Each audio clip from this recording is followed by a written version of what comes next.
রাষ্ট্রীয় কাজে তারা সব দিকে নজর রাখছেন এবং আমি আমাদের মাননীয় প্রধান উপদেষ্টার দৃষ্টি আকর্ষণ করছি এবং আমাদের যিনি দায়িত্বে রয়েছেন যুব ও ক্রীড়ার যে উপদেষ্টা হিসেবে আমি তার দৃষ্টি আকর্ষণ করছি যে অনতিবিলম্বে আপনি দায়িত্ব নিয়ে সবকিছু দেখে আপনি ক্রিকেট বোর্ডে যারা রয়েছে তাদের পদত্যাগ আমরা সকলেই দাবি করছি আপনাদের কাছে। আপনারা জানেন এখানে প্রত্যেকের সম্পর্কে বাই নেমে এখানে আমাদের স্পোর্টসের সাংবাদিক বৃন্দরা রয়েছেন, আপনারা সকলেই জানেন যে এরা কারা এবং এরা আওয়ামী সরকারের প্রতিনিধি হিসেবে এখনো ক্রিকেট বোর্ডে বসে আছে। আমরা চাই আগামী দু একদিনের ভিতরেই তারা অবশ্যই যাতে এই ক্রিকেট বোর্ড থেকে পদত্যাগ করে, আমরা জানি যে এখানে আইসিসির কিছু নিয়ম নীতি রয়েছে, আমরা অবশ্যই সেই গঠনতন্ত্র মোতাবেক যেটা করণীয় সেটা আমরা করব, কিন্তু আমাদের দায়িত্ব হচ্ছে এখন সকলকেই যে আমরা এই ক্রিকেট বোর্ডের অপসারণ চাই এবং নতুন ভাবে ক্রিকেট বোর্ড সাজিয়ে বাংলাদেশের ক্রিকেটকে দুর্নীতি মুক্ত করতে হবে। কারণ আমরা দেখেছি, আমরা তথ্য উপাত্ত সংগ্রহ করছি যে প্রত্যেকটি ফেডারেশনের যে দুর্নীতি হয়েছে সেই দুর্নীতির শ্বেতপত্র আমরা অতি শীঘ্রই আপনাদের সামনে উপস্থাপন করব। তাই আসুন, আমরা চাই শান্তি শৃঙ্খলা বজায় রাখতে। আমরা চাই না বাংলাদেশে আর কোন স্বৈরাচারের আবির্ভাব ঘটুক, আমরা চাই না কোনো বাংলাদেশে আর কোন স্বৈরাচারে উৎপন্ন হোক।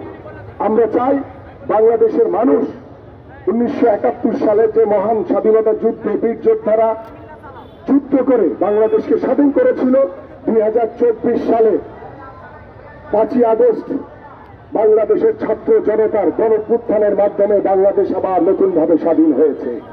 সেই স্বাধীনতা ধরে রাখার দায়িত্ব আমাদের। আমরা শান্তি শৃঙ্খলা চাই, আমরা দৃঢ়ভাবে বলতে চাই এখানে যারাই উপস্থিত রয়েছেন কোন রকম দখলদারি, লুটতরাজ, চাঁদাবাজি চলবে না। আমরা চাই শান্তিতে বাংলাদেশের প্রত্যেকটি রাষ্ট্রীয় প্রতিষ্ঠানগুলো সুন্দরভাবে চলবে এবং গণতান্ত্রিক পন্থায় চলবে। কোন স্বৈরাচারী ভূমিকায় কাউকে আমরা দেখতে চাই না।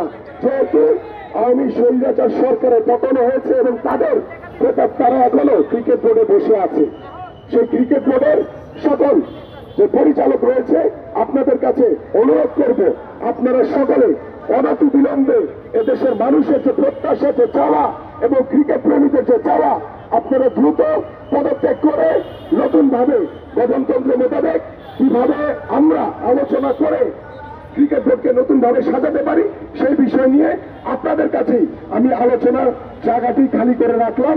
আপনারা সেই ডাকে সাড়া দিবেন এটা আমি বিশ্বাস করি। আমি আজকে এবং আগামীকালকে আমাদের একটি কর্মসূচি রয়েছে বাংলাদেশ ক্রীড়া উন্নয়ন পরিষদের পক্ষ থেকে।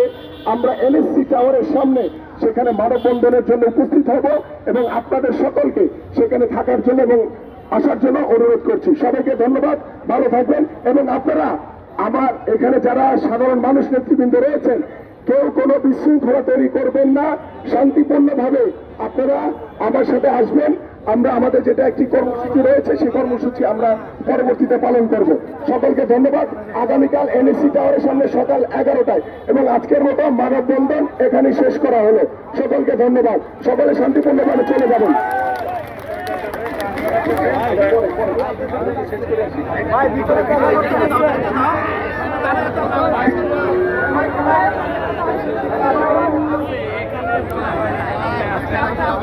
এখানে